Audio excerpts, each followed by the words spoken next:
bila masuk Zazan ni dia ada konsep orang semakin dekat dengan pencipta.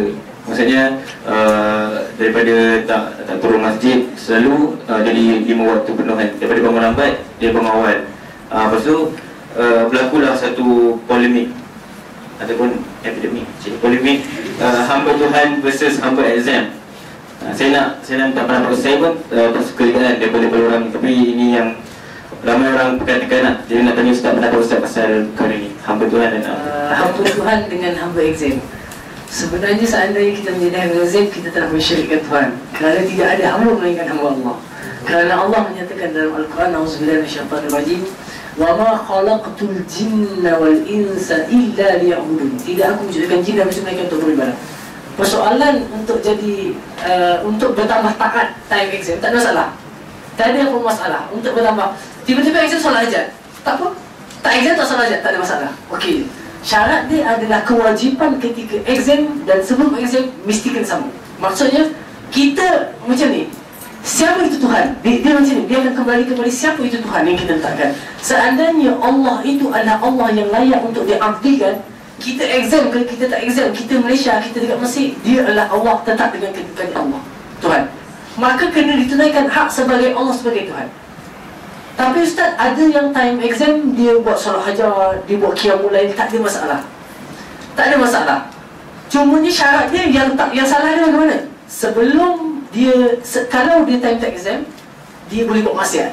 Dia tinggal sembahyang. Terus tinggal sembahyang. Time exam, dia buat sembahyang. Dia nak konon-konon nak rasuah Tuhan. Kan? Tuhan, time exam aku baik. Bagilah bagi. Dan lepas exam, dia buat balik maksiat. Contoh, time sebelum exam, buka aurat. Time fatah exam, tutup aurat. Untuk mengampu Tuhan supaya bagi kejayaan. Yang ini kesalahan. Ini adalah menjadikan Allah sebagai bahan permainan. Iaitu tak nak mengabdikan diri ke Allah ketika tak perlu. Ketika perlu, kita mengabdikan diri kepada Allah. Sebenarnya Allah ketika kita exam, tak exam, dah jadi doktor, belum jadi doktor, lahir, mati, dia adalah Allah yang layak untuk diabdikan. Dan semestinya kena diabdikan. Jadi persoalan Ustaz menjadi hamba exam, sebenarnya tak ada istilah hamba exam. Cumanya kita adalah seorang pelajar yang kena menduduki imtihan. Ustaz tak payahlah imtihan ni sebenarnya dunia semua. Siapa kata dunia? Memang kat dunia. Habis kat dunia Ustaz, semua benda dekat dunia. Sebab kita belum dekat akhirat lagi. So benda ini merupakan satu, dia sebenarnya itu alasan bila dia tak malas. Bila dia malas, alah, Ustaz ni dunia je semua. Baik kita buat amalan akhirat. No, tidak. Sebenarnya tidak ada pemisah di antara orang yang mengabdikan diri kepada Allah dengan orang yang tidak. Sebenarnya baik kita sebelum exam, lepas exam, kita dengan Tuhan sama. Sebab Allah yang kita sembah sebelum exam dengan Allah yang kita sembah sedang exam, dan yang sembah exam, dialah Allah dengan kemuliaannya. Begitulah. Maknanya dia tak ada istilah bahawa sebelum exam tak payah sembahyang kuat-kuat, tak payah khusyuk-khusyuk. Tengah exam, khusyuk lagi lebih sikit. Lepas exam, buat macam biasa. No, itu satu kesalahan. Bukan masalah ini, masalah exam, masalah etikot. Masalah kembali kepada masalah akidah kita kepada Allah. Seolah-olah kita melihat Allah itu wujud dan ada dan layak untuk dikhusyukkan ketika exam. Selepas itu tak pernah khusyuk kepada Allah. Oh, itu satu kesalahan besar. Satu kesalahan besar tentang iktikad kita siapa Allah. Antum kena ingat, kita ini kadang-kadang, kita seorang Muslim, kadang-kadang kita salah beriktikad tentang Tuhan kita, iaitu Allah. Kita merasakan Allah ketika mana wujud keperluan kepada Allah, ataupun kita merasakan Allah ketika mana ada perkara ruhiyah baru itu dengan Allah. Sedangkan tak melihat sepanjang kelakuan kita yang kita sedang duduk sekarang ini dalam pemerhatian Allah dan sedang mengabdikan diri kepada Allah. Jadi kita jangan sampai memisahkan. Kita sibuk sembang, ini apa ni sekular, kita menyangka fikrah Madiyah, ini orang sekular memisahkan agama dengan ni. Ni sebenarnya kita sedang memisahkan bahawa hubungan ketuhanan kita adalah ketika waktu tertentu dan waktu yang lain bukan dengan Tuhan. Ini adalah kemuncak sekular. Lebih baik dengan parti sekular daripada jadi sekular ini. Boleh? Tak boleh juga. Betul-betul tak boleh. Sebab kita telah menyekularkan, memisahkan di antara kita berhubung dengan Tuhan dalam satu keadaan dan tak berhubung dengan Tuhan satu keadaan yang lain. Itu satu kesalahan yang besar. Kalau ditanya, Ustaz, kalau saya waktu exam saya lebih-lebih, maknanya masa tu saya banyak sembahyang sunat. Lepas tu tak ada masalah. Memang solat hajat memang untuk kita hajat. Tapi syarat dia kewajipan kita mempertuhankan Tuhan sebelum exam, selepas exam, setelah exam. Dialah Allah yang layak dipertuhankan. Zikir macam biasa, maknanya kita jangan time exam lain, sebelum exam lain dan sebagainya. Tak, kita ni dia macam ni, seorang yang telah memahami akidah yang sebenar, dia akan merasakan hidup dia bebas, sangat bebas. Dia hanya terkait dengan Tuhan. So dia dalam keadaan dia tak menjadi terikat dengan siapa-siapa. Ini, tapi bermasalahnya kita. Dan Ana juga mengalami macam mana antum semua mengalami. Time nak exam, hubungan takarub dengan Tuhan sangat-sangat tinggi. Selepas tu pergantungan Tuhan. Kerana apa? Kerana kita takut tak lulus. Kerana kita takut lulus. Seandainya Allah tidak mentakdiri aku tak lulus, bagaimana? Jadi aku kena buat sungguh-sungguh supaya dekat dengan Tuhan dan Allah dengar. Ingat, time tak exam pun kena dekat dengan Tuhan. Sebab tuntutan untuk dekat dengan Tuhan bukan tuntutan exam. Memang. So kita sebagai hamba, tugasan kita adalah mendekatkan diri kepada Allah. Exam ataupun tidak exam. Bahkan kita menjadikan exam itu sebagai taqarrub ila Allah. Ana sekarang bila dah ubah mindset, dulu mindset belajar untuk bekerja, untuk kertas jadi power, sekarang kita dah ubah, kita belajar untuk ilmu, untuk membangunkan syiar Islam, untuk berkhidmat kepada umat Islam. Jadi kita baca buku, kita jadi satu benda yang mentaqarrubkan kita dengan Allah. Kan? Buka buku kuliah, ni buku kuliah. Kuliah buku sebagai contoh perbandingan agama. Kita baca buku mereka, niatkan dalam hati Allah, aku baca buku ini adalah tujuan mentaqarrubkan diri kepada Allah. Sebab ini satu amal salat. So kita baca tak perlukan kepada taqarrub yang lain. Membaca itu sedang membaca dan sedang mentaqarrubkan diri kepada Allah. Apa salah? Kita baca anatomi, ya Allah, ini adalah tanggungjawab aku untuk belajar sungguh-sungguh membangunkan umat Islam dengan ilmu medik yang kolej. Menjadi doktor, ada pernah tanya, Syekh, boleh tak saya belajar untuk jadi orang yang dapat gaji yang besar? Syekh kata tak ada masalah. Daripada kita belajar dan bekerja, tapi kita minta orang baik kita bergaji dan makan dengan hasil kita. Tak ada masalah untuknya itu. Tetapi tujuan yang salah, tujuan kena tepat. Maknanya kalau aku nak jadi doktor supaya dapat gaji yang baik, supaya aku hidup tanpa meminta kepada manusia, tak ada masalah. Dengan tujuan seperti itu, tanpa minta duit kepada manusia, kita ada kerja, dapat duit, tak ada masalah. Jadi kita time baca buku tu, dalam masa yang sama kita sedang bertakarub kepada Tuhan. Kita baca anatomi sambil mengelak macam mana Allah menyusun sel-sel dalam badan kita, macam mana urat saraf timbul daripada sini, macam mana pergerakan impuls-impuls dalam badan sampai kepada otak untuk memastikan. Dia akan menghasilkan takarub juga kepada Allah. Hebatnya Tuhan yang telah menciptakan cerebrum dan cerebellum ni. Macam mana dia boleh memproses otak yang betul hebat. Sedangkan kita fikir macam tu lah. Otak kita bila kita hafal banyak, dia tak mengembang, jadi besar.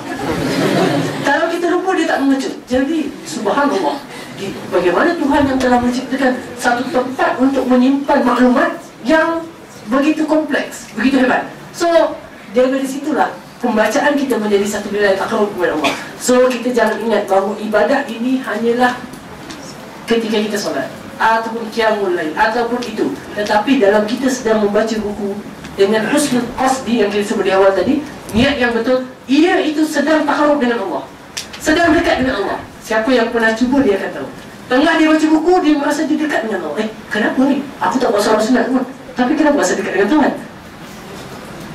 Kenapa saya kata? Sebagai contoh, sebenarnya itu seandainya ada husnul qasdi, itu telah menjadi satu nilai taqarrub kepada Allah. So study dia tak akan jadi benda yang tension, berat dan sebagainya. Ya, kalau tak faham dia akan jadi begitu. Tapi seandainya faham, study, belajar untuk menjadi seorang doktor, untuk menjadi seorang yang bermaklumat, berilmu. Jadi sahabat yang Allah SWT sekalian, jadi persoalan hamba Tuhan dengan hamba exam, jangan jadi hamba selain kepada Allah. Jangan pernah jadi hamba hanya selain kepada Allah. Maknanya mesti jadi hamba hanya kepada Allah, jangan hamba kepada yang lain. Jangan akhlak kita berubah time exam, time tak exam tak berubah. Sebab apa? Takut kalau akhlak buruk masa exam, Allah timbulkan pada yang lain. Seolah-olah kita tak tahu yang kita nak ubah Pak Izzat, kita simpan dalam hati, nanti Pak Izzat aku jadi jahat balik. Seolah-olah kita merasakan Tuhan tak tahu yang kita sedang lihat apa, dan Tuhan tak tahu yang apa kita akan buat sebab itu. Nampak tak? Kita sedang bermain-main dengan Tuhan. Allah rakamkan peristiwa ini dalam surah Luqman, muka surat yang terakhir sebelah kiri. Ayat dia apa? Mereka ini seandainya mereka berlayar di lautan dalam kapal, satu ribut yang kuat. Mereka akan berdoa kepada Allah, doa yang sungguh-sungguh. Doa bila sampai di pesisir pantai, dah selamat daripada ombak, daripada bahaya tadi, mereka kembali mensyirikkan Tuhan.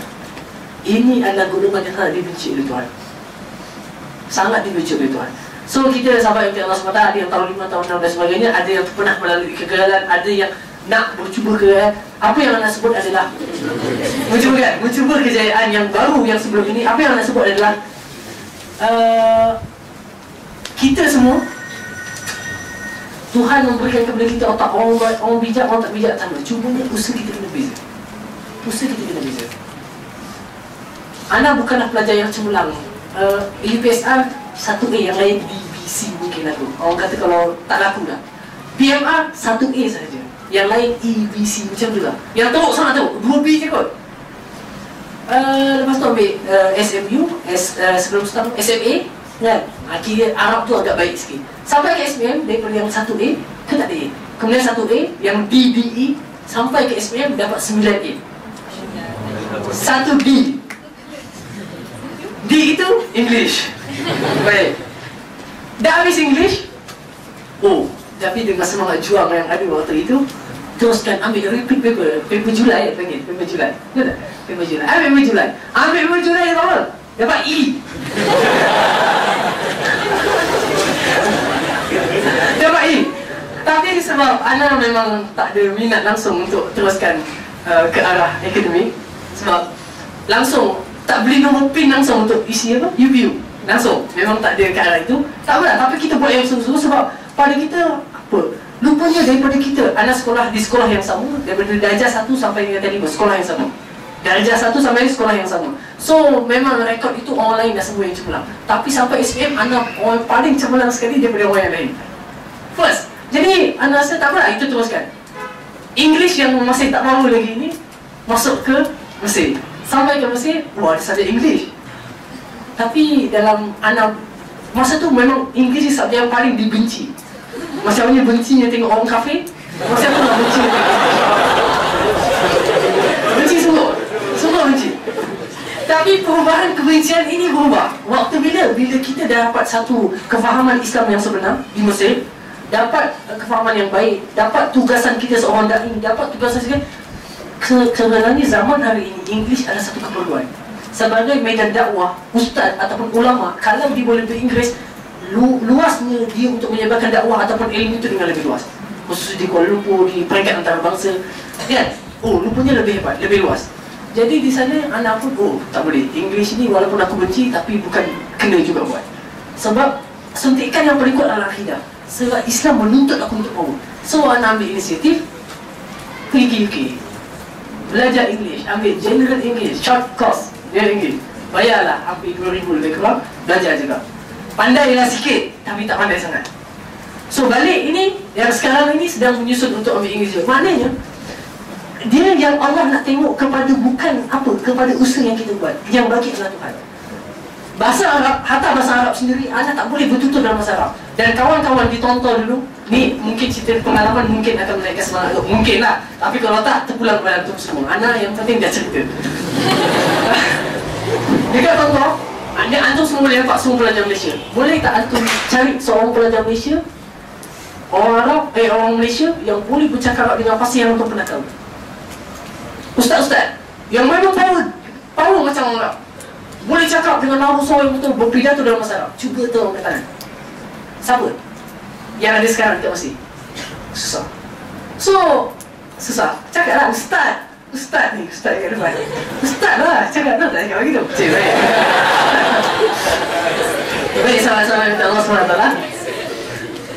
Sahabat yang Allah SWT. Jadi anak tengok, macam mana ni ustaz Arab pun tak boleh. Jadi satu benda yang bahaya. Ini satu benda yang ni. Jadi anak punya target sampai ke Mesir adalah nak cakap bahasa Arab dengan fasih dan tanpa ada kesalahan, ataupun boleh bercakap Arab. Tengok kawan-kawan yang daripada Kelantan, daripada Terengganu, daripada ni duduk satu rumah dengan dia orang dekat Darul Taqwa yang baru ni pecah polis sepak, pecah itu kan. Pernah nampak berita? Itu rumah bangunan dulu. Duduk dengan sama-sama kawan, bukan menyenangkan dia orang, tidak. Tapi tengok orang Malaysia duduk dengan orang Malaysia, tak nak cakap Arab. Juga orang kampung, ini tak boleh jadi. Jadi masa itu zaman tu Saiful Nizam ada. Dan Syekh Ibn Nizam salah seorang yang bercakap fasih dalam bahasa Arab tanpa kesalahan. Anda tengok saya sekarang balik. Masa program dekat Hayu Hashim, tengok dia berpidato, push. Tapi takkan dia seorang boleh. Takkan aku tak boleh, masa tahun satu. So balik ke tahun-tahun semula dengan ni, tengok kawan-kawan, oh kalau macam ni, kita mula belajar untuk bahasa Arab, kawan dengan campur dengan orang Arab, ambil markas ni, nama saya ambil Azhar, ambil makan ni. Tengok kawan-kawan lain semua boleh. Kita kawan dengan orang Turki, anak kawan dengan orang Turki, daripada tahun 1 sampai tahun 4. Sampai kan kita di Turki, dia bawa ke Turki. Kawan dengan Nigeria, orang lain semua tak nak kawan dengan dia. Kita je ada kawan, sampai dilantik menjadi duta kepada markas ni. Power tak? Duta markas ni, dekat Tonton. Orang pertama yang mengiklankan markas ni kepada anak Malaysia. Ada duta. Maknanya kita kawan dengan semua untuk dapatkan bahasa tu. Tapi kawan-kawan memperlekeh. Dia kata, alah, Malaysia takkan cakap Arab, tak pandai Ustaz. Tapi Alhamdulillah, dalam beberapa keadaan kita berjaya sampai hari ini untuk kita bertutur dengan fasih dalam bahasa Arab. Persoalan yang orang tengok sebenarnya, kalau nak tengok kepada usaha anak tak pernah mengajar Jurumiyah. Waktu itu, mata Jurumiyah ni macam basic dalam bahasa Arab. Awal sampai akhir tak pernah. Tak pernah masuk pondok. Masuk pondok pun tak pernah. Belajar yang orang kata tradisional yang hebat-hebat pun tak pernah juga. Tetapi bila sampai Malaysia kita ada azam yang baru yang kita nak tunjukkan, aku nak tunjukkan usaha kepada Allah. Kawan-kawan masuk makan ni, belajar ni, pergi kampung-kampung Arab, duduk dengan sama-sama mereka. Yang Allah nak tengok apa? Usaha kita dan hasilnya adalah daripada Allah. Hasilnya daripada Allah. Dan Alhamdulillah sekarang boleh berdato dalam bahasa Arab. Kalau nak kita bagi tahu dalam bahasa Arab. Kan? Alhamdulillah. Dalam kuliah, bila doktor ni sampai tak faham, kita cuba cakap. Kita cuba nak pidato pula dalam tu. Contoh, kan? Doktor suruh tanya soalan, kita pidato kepada doktor dalam kelas. Doktor, anda akan boleh cakap dengan bahasa Arab. Jadi, dengan cara itu, kita, maknanya apa yang anda sebut adalah kita pergantungan mutlak hanya kepada Allah yang akan memberikan kejayaan kepada kita daripada usaha kita. Dan usaha yang paling tinggi atas kadar yang paling kita mampu, paling akhir. Maknanya selagi tak masuk dalam dewan perisian, itu waktu untuk kita baca. Ada masa lagi, baca dan buat yang terbaik. Sebenarnya boleh. Antum kenal Dr. Afifi Al-Akiti, pensyarah di University Oxford, menguasai berapa bahasa? 7 bahasa. Anda pergi ke UK, jumpa dengan dia, duduk sekali dalam satu majlis dengan dia, majlis ilmu, duduk. Itulah dia kata, kalau nak kita kena tinggalkan keseronokan nasi goreng, roti canai yang dia dekat UK tak ada roti canai. So, memang terpaksa ada satu pengorbanan usaha yang kita kena buat untuk dapatkan. Dan yang paling besar sekali adalah semua itu pemberian daripada Allah. Itu iktibat dalam hati kita, kita boleh berbahasa Arab, Allah bagi. Dan akan insya-Allah dalam bahasa Inggeris, dan anda rasakan anda tak pandai lagi bahasa Inggeris sampai sekarang, tapi anda merasakan satu rasa dia anda akan pandai. Sebab anda macam seolah-olah merasakan Allah akan bagi anda pandai bahasa Inggeris. Ya, anda merasakan begitu dalam naluri dalam. So akan tengok sekolah yang ada di Malaysia, insya-Allah dia boleh betul dalam bahasa Inggeris dengan hebat.